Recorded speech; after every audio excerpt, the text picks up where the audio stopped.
dunia Islam. Baik, Islam itu mulai masuk ke wilayah Persia itu pada abad ke-7. Nah, di mana dinasti Safawi ini berdiri sejak tahun 1503 sampai 1722 yang didirikan oleh Shah Ismail I. Pada masa kejayaannya, dinasti Safawi ini ternyata memiliki berkontribusi dan berpengaruh terhadap kerajaan. Siga kedengar ke saya. Tarik suaranya. Nah, pada masa kejayaannya itu, dinasti Safawiyah ini banyak berkontribusi dan berpengaruh terhadap dunia Islam, terutama dalam konteks kebudayaan, politik, dan penyebaran mazhab Syiah.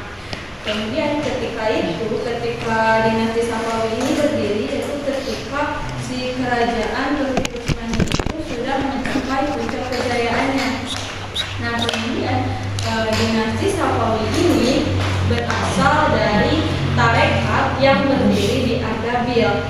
Nah, Ardabil ini yaitu merupakan kota yang terletak di Azerbaijan, khususnya di wilayah Rusia. Maka dinamakanlah dengan tarekat Safawiyah. Nah, ternyata tarekat Safawiyah ini memiliki pengikut yang cukup banyak. Kenapa? Lantaran pada dahulu itu orang-orang Persia itu acuh tak acuh terhadap wilayah sekitarnya. Nah, maka orang-orang Persia itu mengikuti tarekat Safawiyah. Nah, ternyata dinasti Safawiyah ini dipandang sebagai peletak dasar pertama negara kebangsaan Islam di Iran pada saat itu, karena pada saat itu dinasti Safawiyah ini menyatakan Syiah sebagai mazhab negara Iran pada saat itu. Kemudian dalam bidang politiknya, dinasti Safawiyah ini mulai berkembang kembali atau mulai bangkit kembali setelah Abbas I itu naik tahta. Beliau berhasil merebut kekuasaan atau merebut kembali kekuasaan yang telah direbut oleh kerajaan Turki Utsmani. Nah, hal ini ditunjukkan dengan adanya kemiliteran yang kuat, wilayah kekuasaan yang luas, dan sistem administrasi pemerintah yang terstruktur dengan baik.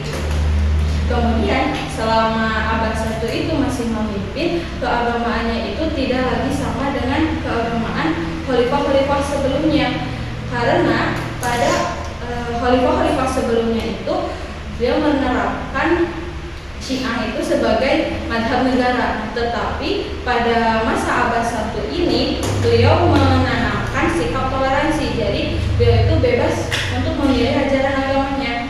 Bahkan orang-orang Sunni pun diperbebaskan untuk menjalankan ibadahnya dengan leluasa.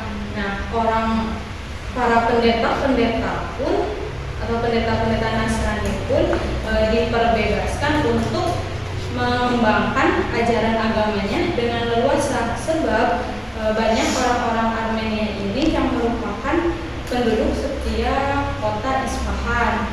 Nah, kemudian pada bidang kebudayaan dan ilmu pengetahuannya, ternyata dinasti Safawi ini sangat berpengaruh atau mendukung dengan berkembangnya ilmu-ilmu keislaman seperti filsafat, seni kaligrafi, dan arsitektur. Nah, arsitektur di sini yaitu yang meliputi bangunan-bangunan megah, contohnya seperti lengkungan, kubah masjid, terus ada seni kaligrafi, terus banyak pilar dan lain-lainnya. Setelah semua itu terjadi, ternyata ada salah satu warisan yang sangat besar yang ditinggalkan dari dinasti Safawiyah ini, yaitu mereka berhasil menghidupkan kembali budaya Persia yang telah lama memudar ini lalu diintegrasikan dengan identitas Islam syariah. Contohnya sastra Persia. Nah, sastra Persia ini itu dikembangkan kembali sehingga menghasilkan karya-karya yang berupa bahasa Persia lalu ditulis dalam bentuk puisi, filsafat, dan tafsir. Nah, terus ada warisan-warisan lainnya, yaitu mereka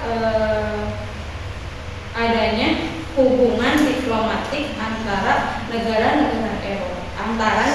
Eropa dengan bangsa Persia dengan membuka jendela baru untuk pertukaran ide dan teknologi. Jadi mereka itu bertukar ide dan teknologi dengan bangsa Eropa. Terus ternyata setelah dinasti Safawi ini mengalami kemunduran atau runtuhnya dinasti Safawi, ternyata si warisan-warisan itu ternyata masih tetap utuh atau masih bertahan hingga saat ini, seperti identitas mazhab Syiah yang masih dominan dilakukan di wilayah Iran, terutama dalam penguatan dan penyebaran mazhab Syiah yang disebarkan di wilayah Iran, Irak, dan wilayah sekitarnya.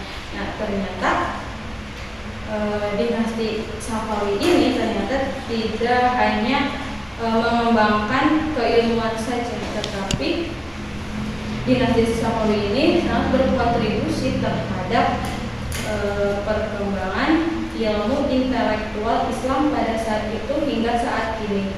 Sekian dari saya.